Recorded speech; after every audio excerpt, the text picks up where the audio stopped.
when we had the state income tax fight, Yeah. I got real upset with the radio station because, number one, they didn't tell me that they were going to be doing this, that they were going to set up outside. It was on a weekend. And I went into the program director and Phil, and I said, why wasn't I informed? Mm-hmm. And of course, everybody had the dumb look on their face, but Phil was like, yeah, he needs to be there. Mm-hmm. And so every time we went out for the tax protest, I went. Yeah. And they get another board op, and that's the way it should have been. Because you're a part of the show. Exactly.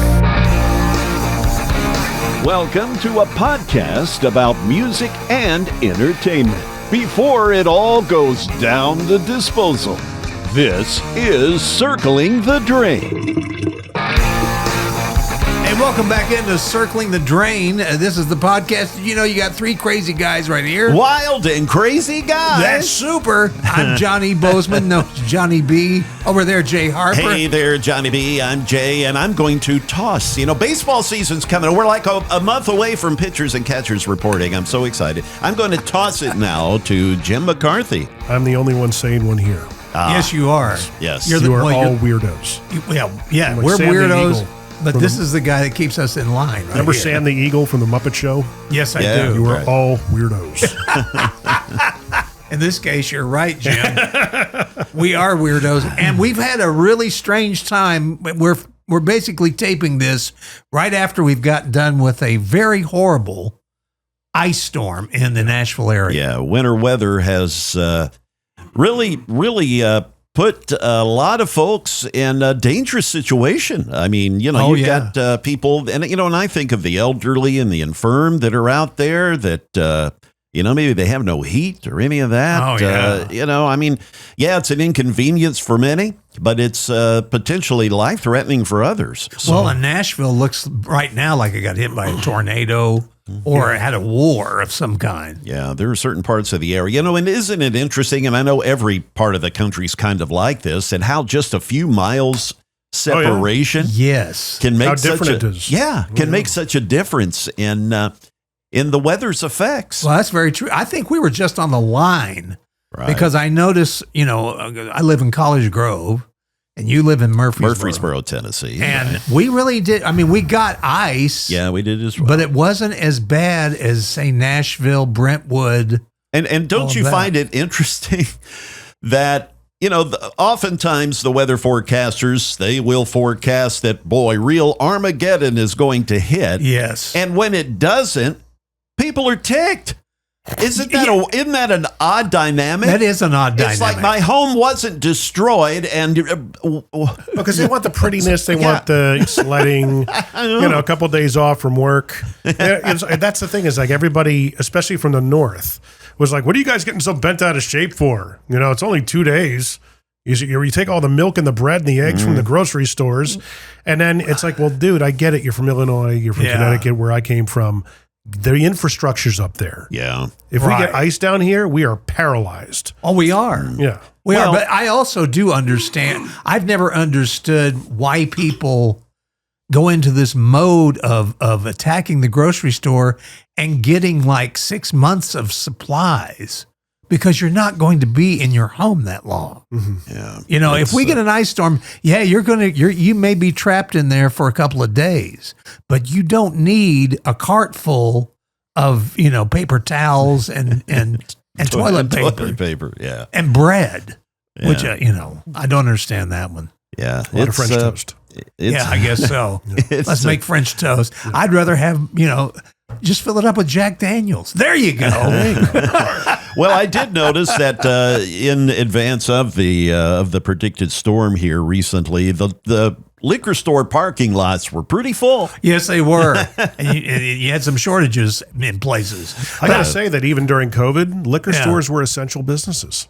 They were allowed to stay. Yeah, they were allowed Yeah, to they stay were, open. weren't they? Yeah. Yeah. Well, Isn't that funny? let's face it, the tax revenue on the booze is, Oh, yeah, we got to have that. Keeping the populace stoned, essentially, But what's interesting is that, have you guys noticed in social media that Sheryl Crow has raised her head again? Uh-oh. Yes. Because she lives here. I mean, I thought all she wanted to do was have some fun. I mean, what happened? Well, the ice storm hit, and she's blaming she's blaming the government for all of this. Because, there's still, NES is really, some people are saying dragging their feet, they're taking too long. And cherry picking who to help. Yeah, and she's blaming the government. This is the government that we have in power. In fact, it all goes back to, it's going to be Donald Trump. I was going to say, Donald Trump, is he behind cloud seeding or something? He's kind of like the Rolling Stones now. Remember, they used to blame the Stones for everything that was bad in our society. Yeah. Donald Trump's kind of taken that. The scapegoat. Yeah, he really is. So, she's out there saying it's the government. So apparently she didn't live here in 94. Yeah, I know. We were talking earlier off air. If you will. Yeah, if you will. Again, that radio mindset of mine. But we were talking before we started recording about that ice storm of 94 that hit here. And again, going back to how miles, just a few miles separation can make such a difference. I know that was the case there with that ice storm. But and it makes sense. I mean, the northern counties from Nashville Metro seem to have gotten hit the hardest during that. And the West. And for this one, it seemed like it was the West Southwest that kind of got a lot of that. It was more a snow event north of the city. Right. And the ice event south and southwest of the city. And apparently, again, as we record this, we're in for perhaps a little bit, of more winter weather here in the next day or so. Yeah. So, they're not saying we're going to get anything major, but now watch. This is where we'll get hammered. Yeah, right? we will. And when this is played, we'll already gone through it, and there'll probably be we'll be in 6 inches of snow. So, Johnny, have you ever been at radio when you've had serious weather issues? Nashville has had some. They had the tornado that went through downtown here. A number of years ago. Yeah, I was supposed to start with Phil Valentine that day because that's when he came back to Nashville. And the first show was when those tornadoes came through. Yeah, boy. But I didn't start till the following Monday, which I was glad after I heard the stories, the nightmares of apparently it was just absolute insanity. Yeah, in the I'm sure it was station. bedlam. It had to have been bedlam. Oh, it was. Again, for the live stations, which these days are news talk. Let's face it, most of them now. Many news talk stations, it's all syndicated stuff. They don't have any local programming, but the news talk stations here, for the most part, are live. Oh yeah, a good part of the day anyway. So they're going to be your lifeline when some severe weather hits. TV stations, of course, they too. And, even if you've lost power or you've lost cable or whatever the case may be, and you think you can't watch TV, that's not the case. I mean, heck, you pull it up on the phone because they've got their weather apps now and other ways to view what's going on. Well, that right there is your television, your radio. Yeah, your computer. Everything. I stop and think, isn't it amazing that this has more computing power than space shuttle? Than the Saturn, the Apollo project that took guys to the moon. Oh, I know. That's just supposedly. Isn't that mind-boggling, though? Oh, yeah. Speaking of conspiracy theories and cloud seeding, that's right. Yeah, there's an episode there. That's now, right. it was. I also saw on social media there was someone that I'm familiar with that said that the government did this. That's right. That this whole they did this as kind of a way to get your mind off of things that the government does. The distractions. Yeah, it was total distraction. Well, they seeded the clouds. Yeah, I must admit I don't believe in any of that malarkey, but I don't either. It was amazing, this latest winter weather system, as to the mass of it, how much it did. Oh, it's huge. I mean, you got Southwest Texas that got snow and stuff all the way up to Maine. I mean, what a monster. It was a monster. It's almost like it was designed. I think it was. I'm starting to believe. Yeah, we won't be fooled again.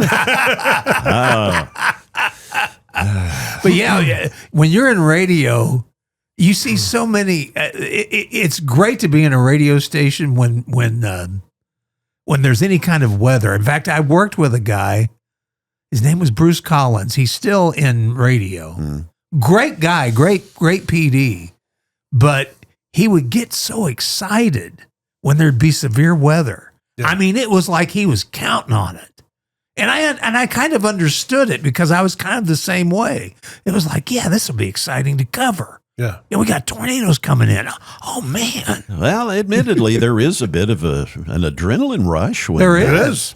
You know, when you've got, when you feel, and I think most radio people do, or people in media that are in a medium that has an immediacy to it, like TV and radio can, that you realize you take it seriously. Yeah, you do. That you are there to inform and potentially save lives. Well, exactly. You know, I mean, maybe that's a bit obtuse, but not necessarily, you know. I mean, you hear at least I have heard stories of, you know, people saying, thank God that, you know, Danielle Breezy or whoever, you know. I was going to say, yeah. You know, and I've watched her coverage during some of these tornado outbreaks that we've had here in the past year. Oh, she's good. And she's amazing. Yeah. And, you know, you're looking at what they're saying. Hey, there's a tornado that's about to touch the ground, and it's like right on top of you, you know.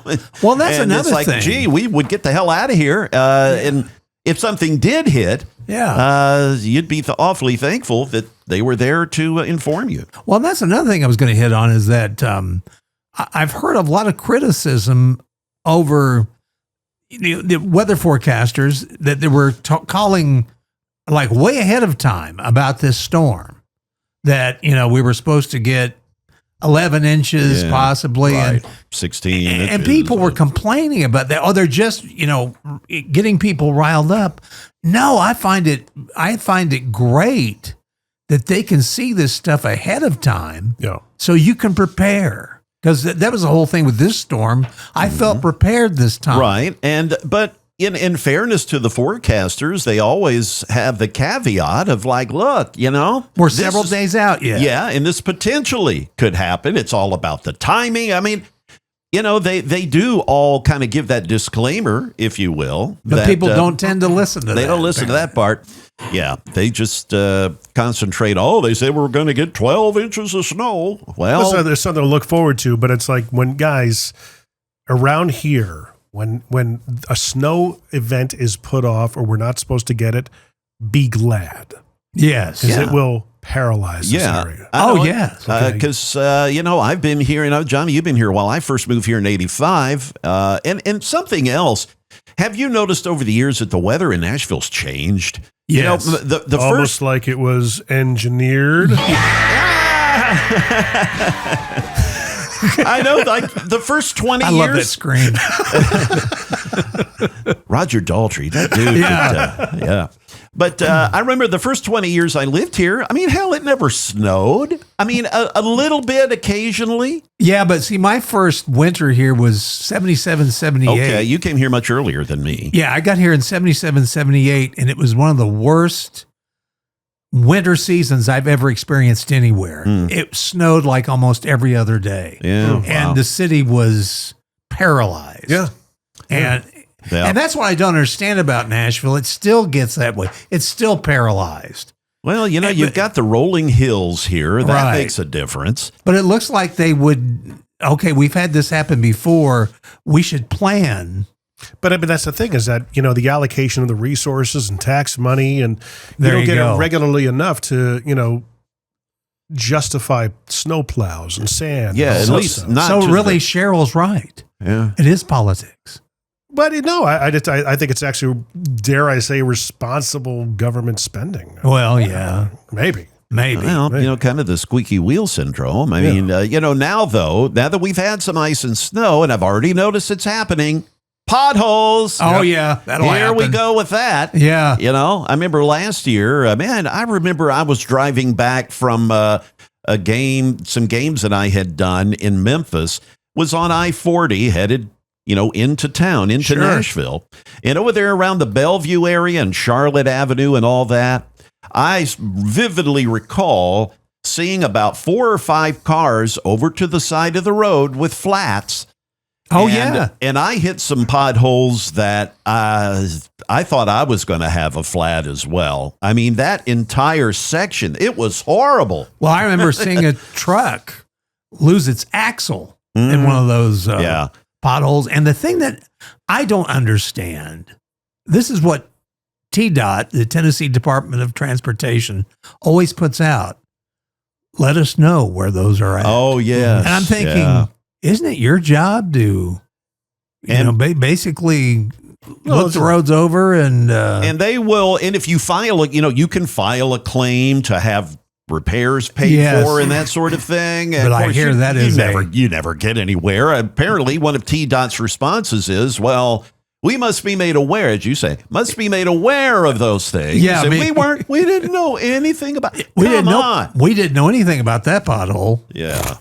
I've always kind of questioned that one. Yeah, I don't know. It's up to us to look for them. Well, we're going to be in for that again. Yes, here. we are. Especially as when the temperatures start getting warmer and everything melts, and then the expansion and whatnot. Yeah. Well, and you got to think too of the artists that live here. The ones that have to travel with their buses and everything, and they hit something like that. Good Lord. Well, I remember there was some community where Domino's Pizza was repairing potholes, but putting their logos on the... It was brilliant. Yeah, I heard that. It is brilliant. The Domino's Pizza logo on the repairs. Well, Arnold Schwarzenegger in his neighborhood, he repaired some potholes himself because the city wouldn't do it. In California, in California. Yeah. Or it's like the Cherokee in Tulsa, Oklahoma. They tried to get their roads repaired near their casinos, and the city wouldn't do it.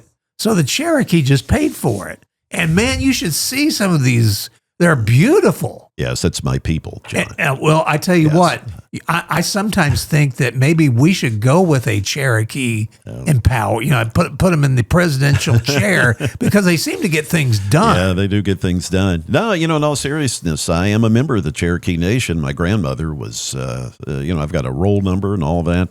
And, I still get the email. I'm on the email newsletter for the Cherokee Nation out of Tahlequah, Oklahoma. And you're right. I mean, they do have a way of getting things done. Well, and even their casinos, anytime I've gone into a casino that's been run by the Cherokee, it is flawless. I mean, the people that work there, I mean, the whole atmosphere, it's so well done that I came home and said, if there is ever a Cherokee that runs for political office, I'll probably vote for him because the guy seem to get things done.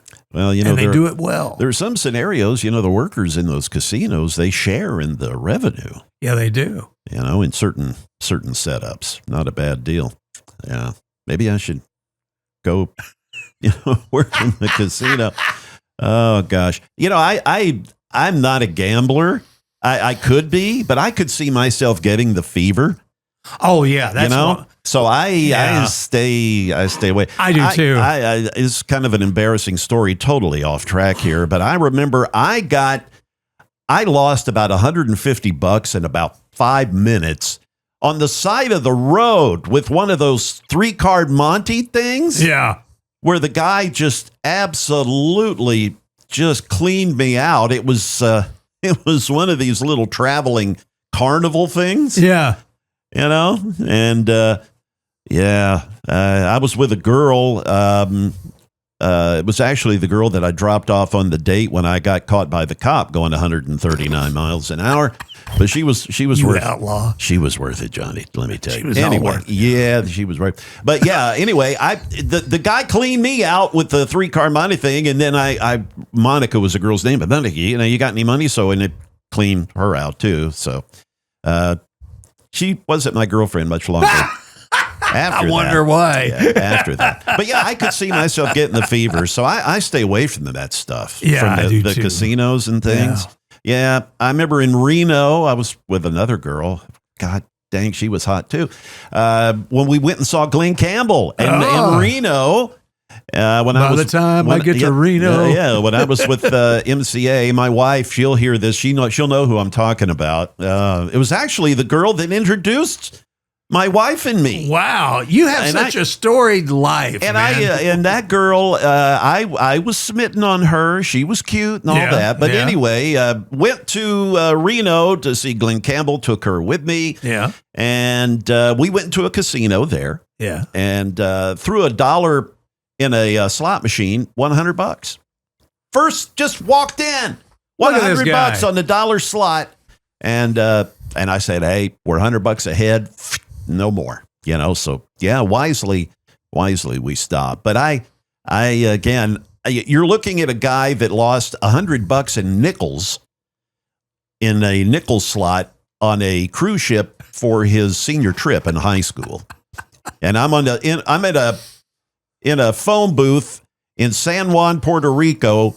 Daddy, can you send me some money? I don't have any money.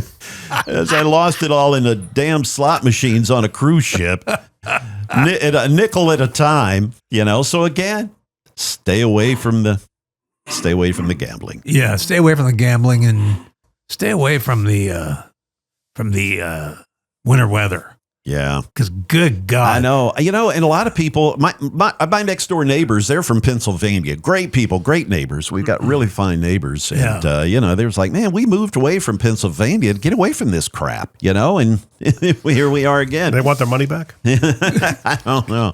But that's why, when I first moved to Nashville and that winter, because I was sold when I was kind of, there was a musician that worked at the radio station in Wichita, because the whole group was moving to Nashville. And I was trying to decide whether I wanted to move to Denver or LA, something like that. And this guy was trying to tell me, oh man, you need to move to Nashville. And one of the selling points was he was telling me, he said, the winters are mild. Mm. I said, really? I could get into that because I hate winter. And Denver, winters are terrible there. Yeah, it certainly can be. Even though I love the town.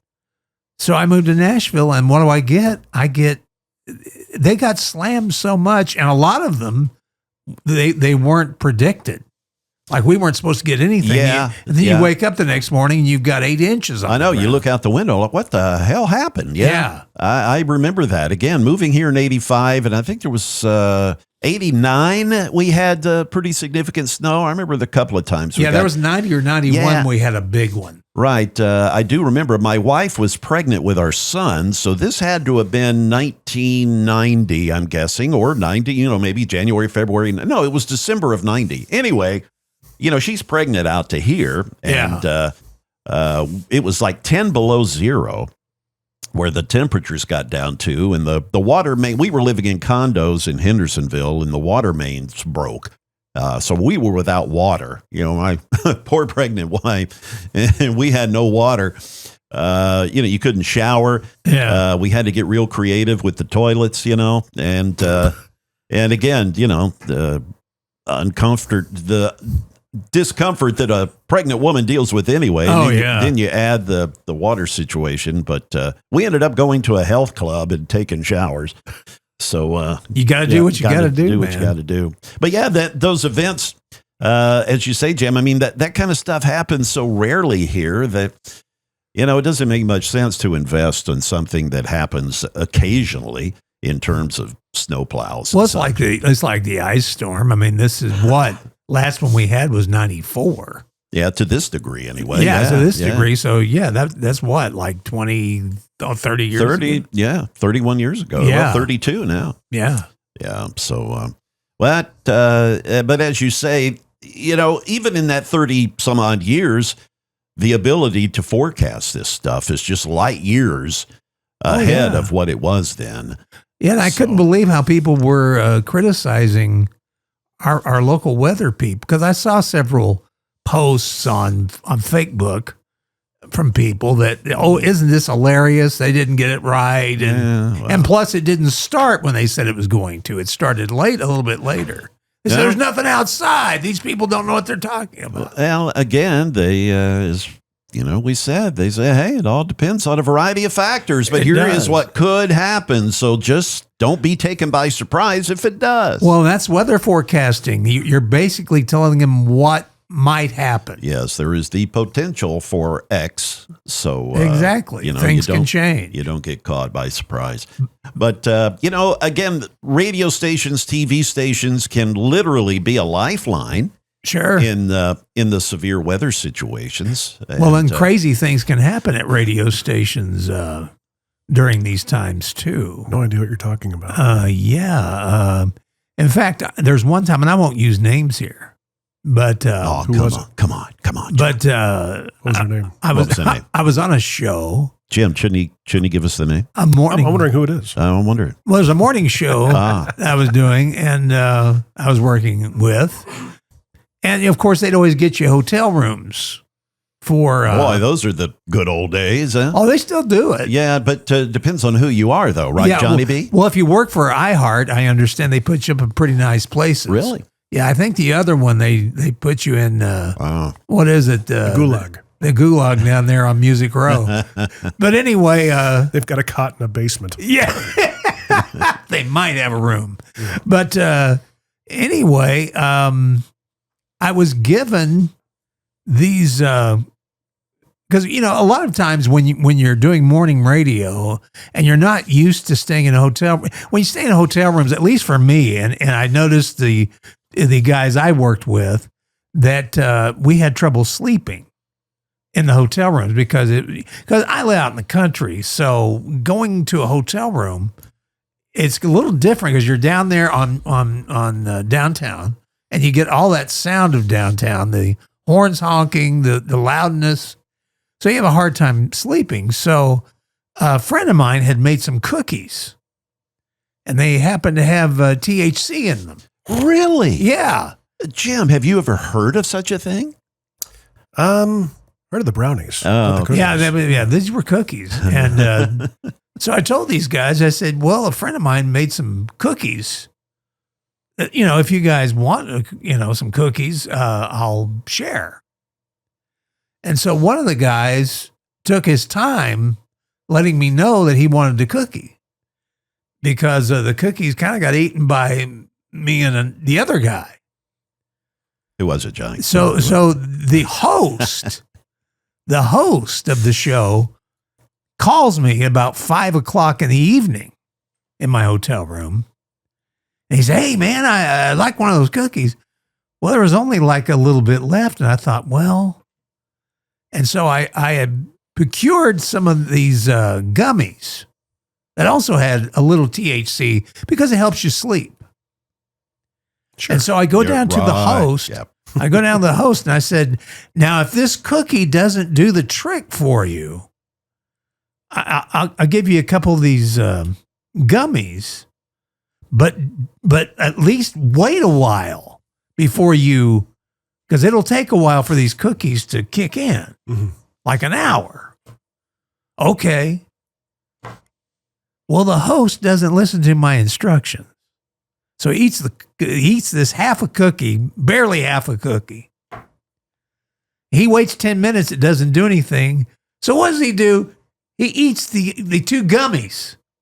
Both of them. And so I went into the radio station the next morning and I hear this, Johnny's a damn drug dealer. And I said, what's going on?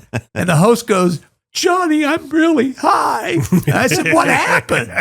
And he said, well, I ate the cookie. But then I ate the two. I said, no, man, you weren't supposed to do that. And so he goes on the air. And I thought, maybe he's embellishing a little bit. As he's doing his spiel, he's laughing at things that aren't funny. And I hit the talk back to the other guy and I went, he is high. I don't think we never need to do this again. But then again, it's wah! Yeah. There you go. Well, you can buy the bottled THC. Oh, I know. Yeah, no thanks. Yeah, my wife actually has purchased some of that stuff. Has she? Yeah, we haven't cracked it open yet. I'm here to say I've never been a weed guy. That's just never really done anything for me. You know, I tried it. I've tried it a couple of times in my whole life. Well, you were around Bowen. I'm sure you did. But it's just never really done anything for me. But anyway, my wife, and when she was down in South Carolina, bought a bottle of this stuff. They sell it in grocery stores down there. So I'm gonna give it a try and see just what it's all about. It's like 10% THC. I have no idea what it tastes like, or maybe I don't know. I've never drank that stuff. Jim's eyes are lighting up. I have a feeling they really that he's maybe well versed in this area. He might be. Really? Just make sure you have plenty of Funyuns and Mountain Dew on hand. Doritos. Ben and Jerry's. Because you'll eat it all. Well, I do. Still not feel full. Well, I did buy a big old thing of M&Ms the other day, so maybe. Oh, you'll be set. Yeah. Okay. Those will come in handy. What's your go-to for that kind of stuff? If you ever in that, if you feel like snacking, what's your? Oh man. Well, especially people being stocking up for this winter festivities that we've had previously, and what were the things? For me, it's like the Dots pretzels. Yeah, we're cheese and cracker people. We have some wine too. Yeah, those and a little fine. We have a bunch of eggs. We had we did kind of stock up. My wife and I, we hit Sam's before the and you can't get out of there without spending $200 or $300. But my wife being from Wisconsin, she is a cheese connoisseur. And so we ended up buying all kinds of different cheese. Got truffle in it. Oh, I'm with her. Stuff. Love cheese. It is good stuff. Yeah. So we kind of been dabbling in the cheese and crackers the last few days, along with the M&Ms, of course. It'd probably have to be. I've really gotten hooked on dill flavored potato chips. Yeah, really? yeah. Those are pretty good. With I forget what the dip is called. It's a French onion dip. Boy, it's good. So that's my that or pasta. Yeah, really. All fattening things. Yeah, yes. the carbs. Yeah. IPAs and pizza. Yeah. Pizza's another. Yeah, frozen pizza. Yeah. I'm not an IPA guy. I don't care for the IPAs. I never thought I would be, but another podcast I produced, the Ales and Tales podcast, is introduced me and broadened my palate of beer. Yeah. Unfortunately, for my waistline. Yeah. And IPAs being one of the more heavy options out there. They're delicious to me. Yeah. Well, hey, that's what it's all about. See, I've never developed the taste for beer. I've never been a beer fan. You're a whiskey guy, right? Yeah. Well, I was a whiskey guy when I did drink. Yeah, I'm just an all of it guy, but I've not imbibed hardly at all since I had that one little glass of wine when we did our little holiday dinner. Yeah. That's really the last alcohol I've had. That was December. Yeah, I haven't drank in ages. But I do like the stout, heavy beers, though. Like Guinness. Yeah. Funny thing is about Guinness is very not like the alcohol level is not very high. Yeah, I know. And but it's a delicious beer. And I actually have a radio store. Remember the Great Guinness Toast? Did you guys have that down here when in the late 90s? It was a radio promotion. No, don't recall. It was basically on the hour worldwide, people would toast Guinness in bars all around the world. So I was the guy that went around in a limousine to different bars and went on the air and said, hey, we're going to be toasting, blah, blah, blah. And I was not a Guinness guy. Yeah. And at the time I was like, it's like, for me, it was like drinking motor oil. Yeah. But now I have a much deeper appreciation for it. I'd love to go to Ireland and get it from the source. There you go. Yeah. Yeah. And they probably serve at room temperature there. Yeah. That's okay. Yeah, because they like it that way. Yeah. Again, my wife, she went to Austria when she was like an exchange student or something. And, all of the beer there, room temperature. Yeah. And she said it was fantastic, though. Yeah. But, give me the hearty ales. I do have kind of the brown nut ale type of stuff. Yeah, good stuff. Mm-hmm. And, again, good with cheese and crackers. So, Well, here's a sponsor idea right there for you guys. There you go. Yeah. Speaking of which, you can sponsor this podcast. Yes, you can. It's open for sponsorship. Yes, it is, and there's so many things that we imbibe in that you just Ground floor opportunity. Well, That's right. even for you folks out there that are selling gummies or whatever, we're open for anything. You talked about Danielle Breezy before. She's kind of like not a stranger to radio. She does a lot with radio. I know she did a lot of stuff with Mix 92.9. Her husband is, I want to say, a program director. Yeah, something Joe. like that. Yeah, Joe. Yeah. I've never met him, but I've always heard great things about him. I've never met her. Love to get them both, if not her or him, on this show. I've had her on a podcast, and she's a great hang. A really great hang. So if you're watching, Danielle, we'd love to have you. Yes, we would. I have reached out to her and I said, "Hey, I'm producing this show." She's like, "Good for you." And I'm like, "Okay."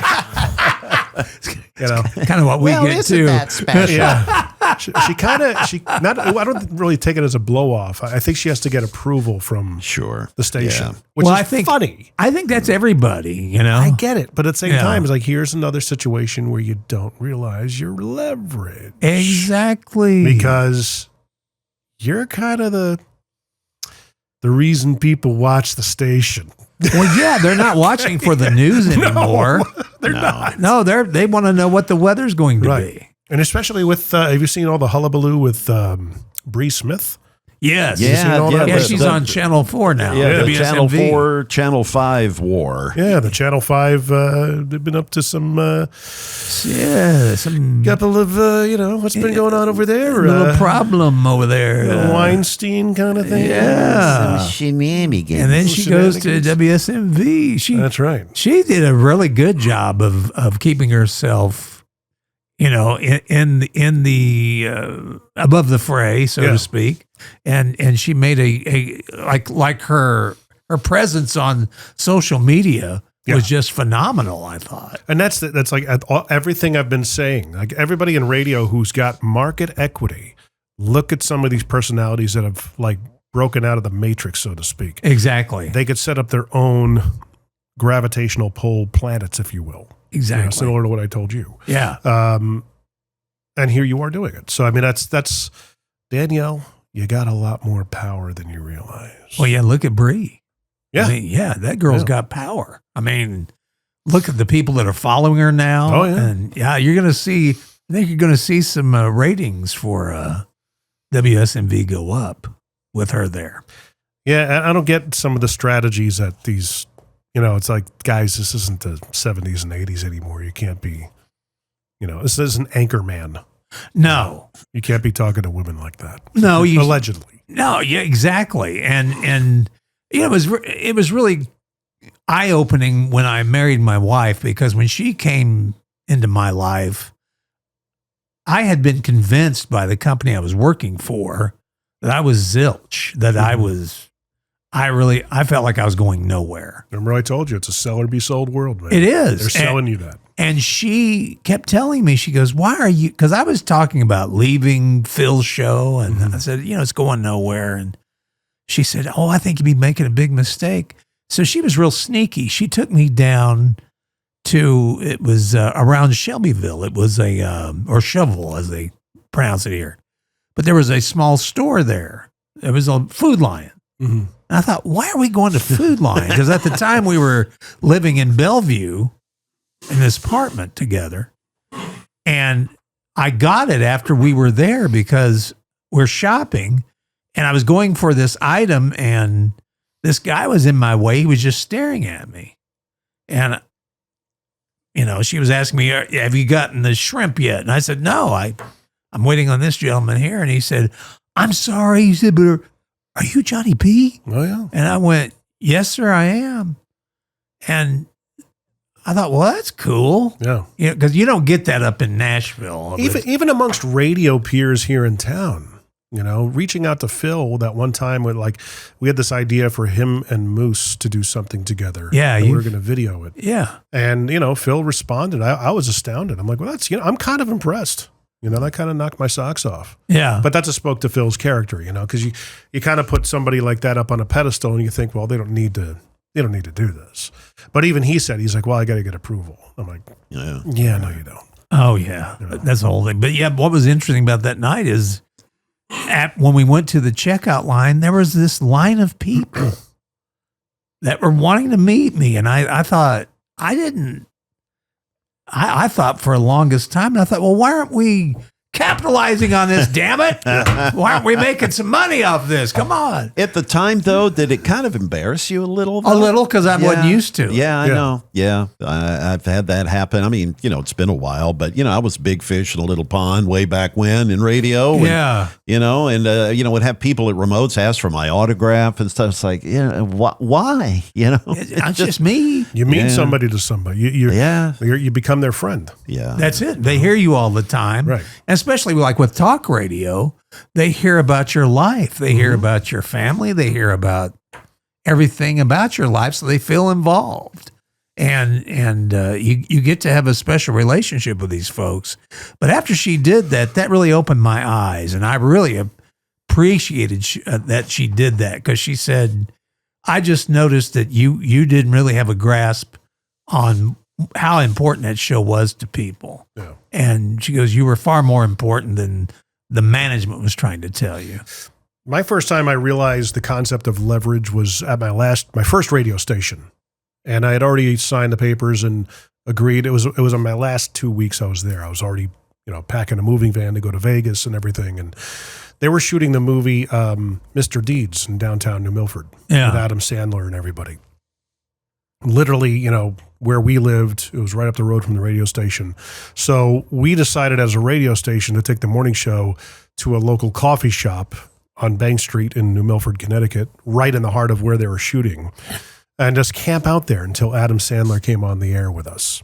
And we put out the word and everything, and I helped him set it up. And the program director at the time wanted me to board app back at the station. I said, no, I'm not doing that. Yeah. And he's like, well, then I need somebody here to, I'm like, good, then come in and board up. I told him, like, I'm happy to get up and set up the remote and get up, I'm literally right up the road. It makes no sense for me to travel to the radio station 5 miles down the road. It's right around the corner from me. Right. I'll just bring the van and I'll set it up in the morning, and, you don't have to do that. I'll do it for you. And I'll be on site and I'll run everything and act as producer for the morning show. Yeah, but I really want to be there. I get that, but this makes no sense. No. I said, why don't you come in and board up? All of a sudden, I'm like, wow, did I just say these things? This guy's my boss. I don't really have much respect for him at the time, so that also played into it. Yeah, that can. Yeah, and I just remember, what are you going to do? Are you going to fire me? Yeah. You need somebody to still set up the remote. You've got nobody else. I'm the guy. So let's do it my way. I was much the same way with when we had the state income tax fight. Yeah. I got real upset with the radio station because, number one, they didn't tell me that they were going to be doing this, that they were going to set up outside. It was on a weekend.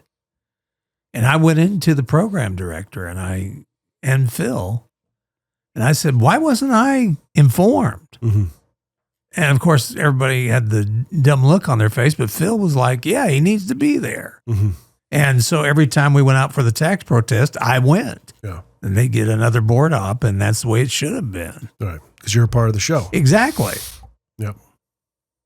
That's the thing, is that, even asking when they expect you to do stuff, extracurricular stuff, their posture is going to be, well, you're just going to do it. It's part of your job. Show me where that is. Yeah. I get paid extra here, so how much are we paying me? Yeah. Yeah. Exactly. Oh, well. The people who get paid best are the ones who ask to be paid. Well, and too, when we worked at WLAC, I was a little more of a butthole there, because I noticed the people that got what they wanted acted that way. Right. And so that's what I did. I didn't do that so much with Cumulus.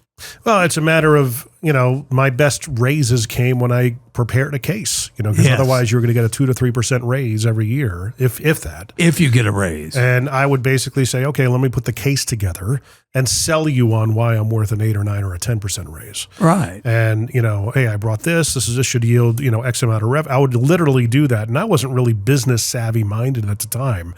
A lot of it was kind of BS that I would put down on paper, hypothetically. And I think they just kind of humored me by saying, you know what, okay, we see that you put the work in here. We'll throw you a bone. Because they would always this is all we can do. Yeah, bullcrap. Yeah, exactly. Crap. Exactly. Bullcrap. Okay. Don't try and sell me on that. I know there's money in there. Well, I remember my wife getting real upset when, after Phil passed away, we were at they had a memorial for him at Dave Ramsey's place. Mm-hmm. And the general manager comes up to me and says, "Oh, I Googled you. I didn't know that you were so popular with Phil's fan base." You got to be kidding me. No. This is after years. That was after years. Wow. And I don't remember what I said, but whatever I was saying to the general manager, they just walked off. Do you want to call her out by name right now? Because, I mean, we all know who you're talking about. Oh, yeah, we do. We'll just say it's the general manager that fired me. Yeah. And I don't think she ever had a clue. And it's confounding to me. Why, as someone, and if you're listening, I'm speaking directly to you. Why would you do that? Why create a culture like that? You of all people at that radio station have the most control to shape the culture. And if there's ever been a time for a healthy, productive culture, it's now. Yes. Because everybody else is watching what you do and how you treat people. And you treat somebody like you that's been there. You got tenure. You've been there for a long time. You're embedded in the community. You're embedded in the culture of the radio station. Right. You're well respected. You're looked up to. Why would you treat somebody just like that? Honestly. Oh, my wife I would love to know. If she were sitting right there, I would ask her directly, why would you do that? Yeah, my wife was livid. She said, "How long have you been there?" And I said, we're about 20 years. Yeah. Longer than she had been. And she said, "I can't believe she said that to you." What's the purpose? And especially at this time when you're grieving your coworker, your friend, you're at your lowest, to say something like that. Or maybe she's just completely oblivious. Well, I think that's it right there. I think just completely oblivious. But that scenario is not an isolated case. I'm not just talking about here at our station, but you see stuff in the trades. I read things where this happens in so many markets these days, where long-term folks that have been at stations for years, and as you eloquently just described, Jim, embedded in the community, all that, and they just kind of get cast aside. It is perplexing, but by the same token, though, why aren't there program directors that are in the GM's offices singing the praises of their people and lobbying for all of the great things that the staff does? I mean, not to pick on the PD in your particular situation, because there's different dynamics at different stations, but still, you would think that you're not out there on an island and the only one that can sing your own praises. You're a modest guy, Johnny. I mean, you're not the kind of guy that's gonna go beat busting into the, talking about great. Yes. But, I have worked at stations though, and as I sit here and think about it, the ones that kind of were buttholes about and had the bravado about it, they did seem to get more of the, of the attention and the accolades. So maybe there's something to it. I think in the old days they did. I think today, because there were a couple of guys that were at their last station I was at that had that bravado, and they got, so those days are kind of gone. Yeah. Well, but again, it's like the Titans firing Mike Vrabel. Okay. Mm. And now he's going to the Super Bowl. Right, he's going to the Super Bowl. Why did you shot yourself? You cut your nose off to spite your face. He got away from the Adams family. Right. Yes. And I understand that. Yeah. But it's like, okay, look at the road that's behind you. Well, it's a winter road in Nashville, full of potholes. Yes. But doesn't that always seem to be the case? It's like they can't fire the whole team, so they fire the manager. And when Vrabel was fired, I was surprised. Mm-hmm. I think we all were. Maybe even shocked. But he was probably relieved. Yeah, probably to get out from under all that nonsense. Yeah. I mean, if you have somebody, for those of you still some middle management, upper management in radio that are left. And if you especially if you're a talk radio program director, understand this. And hopefully you do. You are the last hope. Yes. Your station is the last hope. There's a reason why music formats are flipping to talk.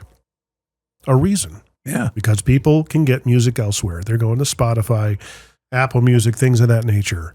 The music radio model is dying. And it's got one or two nails left to be nailed into the coffin. Well, that phone right there. Right. You can create your own radio station, Exactly. your music radio station right there. And, and I've got XM in my truck, and I do listen to that. Right.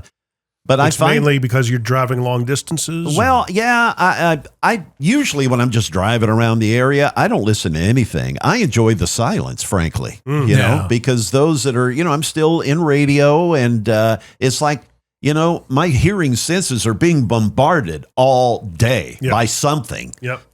Whether I'm editing something, I'm involved in all kinds of different things that require audio. Yeah. So yeah, I just listen. I enjoy the solitude. But it's weird when I get on these long distance drives. I did a couple of basketball games in Cleveland, Tennessee last night. 2-hour drive there, 2-hour drive back. I listen to XM. I listen to the Dateline channel. Where it's the audio from the. From the Dateline TV shows. Yeah. It's smart of them to do that. Yeah, I enjoy that. But yeah, the ability to, through Bluetooth, if I'm not listening to XM, I might listen to an album or something, and I just link my phone through my Bluetooth in my truck. There you go. And listen to, I'm a kind of a geek. I listen to like Ray Price and Willie Nelson duet albums, Sure. But but as you say, man, even though I'm on a lot of music radio stations, hey man, the hand's been writing on the wall for a long time. That gig ain't going to be around forever, but by then, I'll probably be out of doing any of this anyway. So not that big a deal. Things are changing. I mean, music radio has lost its appeal and talk radio I think it's increased. Well, it has increased, and part of that is that people want to be engaged. And it's much like we were talking about winter weather. Why do you think people go to talk radio when the weather turns nasty? Because that's live and local. It's live and local. Yeah. You're going to hear what's happening now. It's not going to be, some piped in. I've got 50 in a row coming up, and, and you're seeing an ice storm hit, and you want to know what's happening. Make sure to take a look on Demon Bruin Street, because that's what the word says, and I'm in Omaha, Nebraska, voice tracking, but Demon Bruin seems to be the place to be. Yeah, I get a kick out of there's a local TV spot running for Rooms to Go, and the guy tagging it says Mount Juliet. Oh, I know. Gosh, and I know. That bugs me every time I hear it. Either that or you know they're not from around Nashville, because they'll say it Lafayette Street. Mm-hmm. It's Lafayette. Here. Yeah. So, that's the southern way to say it, right? Lafayette. Say it like for Lafayette. Yeah. That's right. Oh, wow. Okay. I got to give myself a stinger for that one. I had to get that one. I'm a poet and I didn't even know it. But I mean, that's the thing is like, what are you listening to these days? I mean, are you listening to music in your drives and stuff like that, Jim? I do. I listen to music and I'm really old school. I don't, I still love CDs. Mm-hmm. I still. Yeah. Do you have a player in your car? I have a player in my car. My truck is a 2016 and it doesn't have a CD a lot of them don't right? have those anymore. Yeah. Do you have a Case Logic case and everything and put it in your visor? No, I don't do that. No. I don't do that. I don't go that far. Yeah, but the little binder, the envelope, the Case Logic in the sleeve. A little sleeve in the car. But yeah, I don't. If I do listen to radio, I listen to some talk radio, not a lot. In fact, I'm probably listening, and it's nothing against the station I used to work at. It's just, I find it hard to listen to because it's paramount to going to your ex-wife's house and hanging out. Right. I don't want to do that. Right. And so it's kind of like that with, if I listen to the station I worked at, I'm going to critique it. I'm going to think, I could have done that better, or they're doing it better than I ever did. And so it's not going to be the same. So I'm kind of listening to the other radio stations, and I listen a lot to Del Giorno's morning show. Because number one, he's got this guy that does Donald Trump so well. I don't know who this guy is, what his name is, but the dude can make great money. Because when I first heard it, I thought he was interviewing Donald Trump. I thought it was really Trump because it sounded like, even with the outrageous things this guy's saying. I don't know who you're speaking of, but there is a and it may be the same guy that I have seen on social media that does Trump that just absolutely nails him. And he's a young guy, too. Maybe. He looks like he might be 30 years old, Wow. Good for him. I love guys that can do that. Absolutely nails it. Now, I was channel surfing yesterday, and I found this talk station in Columbia, Tennessee. God help you. I mean, I'm sorry to pick on you, but whoever did the ID trying to sound like you're Donald Trump, it was sad. Oh, really? Failed miserably. It was sad. Don't do that. Because the station sounded good up until that point. Because it was syndicated stuff. I think they had Chris Plant on. And as it got to the ID, all of a sudden I hear this guy doing this really bad Donald Trump voice and doing the ID. And I thought, oh, God, no.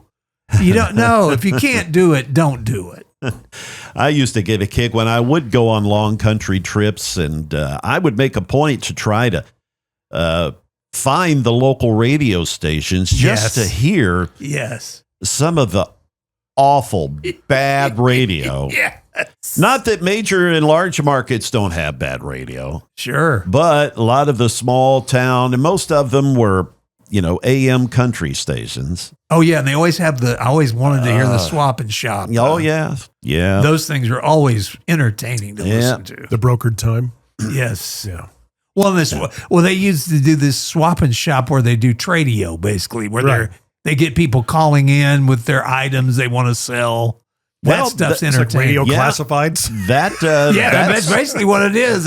I've got this lawnmower for sale out here. Right. Yeah, 2 wheels are missing, but boy, it it could really be. It seems like a hunting bird. And this really happened. They said, "Now, how can people? Where is your yard sale at? In my yard." It's in the front yard, ain't in the backyard, but it's in the front yard. Well, I tell you, one of the stations that I work for in Livingston, Tennessee, they have the swap and shop. Oh, a lot of them still do. And but it's not listeners calling in. It's like you just send the stuff in, and an announcer reads it all. Oh, well, that's boring. I want to hear Yeah. There's a station here in Franklin that I think it's WAKM. They do it, and I tell you, it was the most entertaining hour because these guys program. Well, these guys were actually really good at it. They had good personalities, and it was wonderful to listen to. I haven't listened to it in a while, but I used to listen to it all the time going home. Well, I don't mean to pick on small market radio because they're doing their bit. It's tough to survive. Well, they don't have any budget. So the fact that they're still out there trying to serve their communities, they're to be commended. And they have no budget. They can't pay anybody to, really any real talent to a large degree. But I know years ago you'd go through and you'd hear the local yokels and it was kind of embarrassing and you'd chuckle at it and stuff. But every once in a while, you'd go through, Armpit, Texas, and the local guy sounded fantastic. Oh, yeah. Had a great voice. And just was really good. And you would find out later, if you kind of did a little investigating, that, it's a fella that's 70 years old that used to be on WOAI San Antonio. Exactly. And he's just kind of in it for fun now. Yeah. Oh, and they let him go because of his age. Exactly. So, there's still some old pros out there that have lived through horrible weather and like we have. I sat in radio stations for like 2 days at a time during hurricanes. In South Louisiana. Did the same in South Carolina. as well. So, well, my dad, I'll tell this story before we put this to a close, but my father it was the last year of his life. He worked at this little radio station in Hot Springs, Arkansas. And it was when they got hit with a horrible ice storm. And he decides he's going to stay at the radio station. He's got a sleeping bag and his pajamas. But he got written up. He got written up in all, like in Billboard. Not reprimanded. No, written written up, yeah. but got a lot of accolades from, I think one was from a guy here in Nashville that said, he said, this is what radio's supposed to be about. Said he kept people informed, he entertained them, but he also had people calling in. He said, I was scanning the dial of other stations in the area and they were just playing music. Oblivious to the situation. And he said it was a dangerous situation. This guy kept them informed. And he said he should be commended for it. And he said even a woman asked him, sir, you really helped us through this. What's your name? He said, ma'am, that's not important. What's important is your safety. Yeah, and that, yeah. So, well, your dad was a pro, man. Oh, he was a character, but he was a pro. He was Mr. Radio. Well, that's where you get it from, Johnny B. That's right. That's right. Jay and Jim, don't ever forget it. As we're Throw here, that weight around, man. Circling the Grain That's podcast. right. Yeah, go ahead. I've heard your name somewhere. Go ahead. I didn't know you were so popular. Yeah, go ahead. Be a butthole, Johnny B. I didn't know you were so popular, Jay. Why don't you tell folks where they can pick up Circling the Drain? Absolutely. Of course, the website, circlingthedrain.net, and of course, all of the audio, social media, the social media platforms as well as the audio platforms. That's right. Yeah, we're talking the Apple Podcast. You know them all. So go ahead and like and share and tell the world all about it. But especially go to circlingthedrain.net. You can grab some merchandise there, T-shirts, hats, and we need the money. So please. But no, we hope that you enjoy what we're doing and you will leave reviews and such on all of these platforms. We'd appreciate it. Yes, we would. And we want to thank Wes Connor and Larry Alderman and all the folks that follow us. You betcha. Keep it up, and we'll see you next time on Circling the Drain.